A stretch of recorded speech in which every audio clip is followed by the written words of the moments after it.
গ্রাম বাংলার স্বাদ আর স্মৃতিকে ধরে রাখতে কলার মোচা মাখা একটা সহজ কিন্তু অনন্য পদ। প্রকৃতির দেওয়া এই উপাদান দিয়ে তৈরি হয় অসাধারণ এক স্বাদ। কলার মোচার খোসা ছাড়িয়ে ভেতরের নরম অংশটি বের করুন। তারপর পাতলা করে কুচি করে পরিমাণ মতো পাকা তেঁতুল, হলুদ, স্বাদমতো লবণ ও শুকনো মরিচ, ধনিয়া পাতা দিয়ে একসঙ্গে চটকে চটকে মেখে নিন।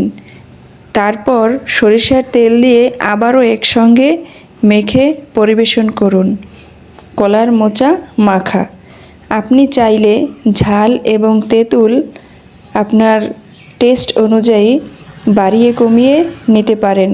এটা মাখা দেখলেই সেই ছোটবেলার কথা মনে পড়ে যায়। আমাদের এই জেনারেশনের বাচ্চারা এগুলোর সাথে অনেক অপরিচিত। ভিডিওটি ভালো লাগলে লাইক ও শেয়ার দিতে ভুলবেন না। রেসিপিটি কেমন হয়েছে কমেন্টে অবশ্যই জানাবেন। আরও নতুন ভিডিও পেতে চ্যানেলটি এক্ষুনি সাবস্ক্রাইব করুন। আজ এ পর্যন্তই। আল্লাহ হাফেজ।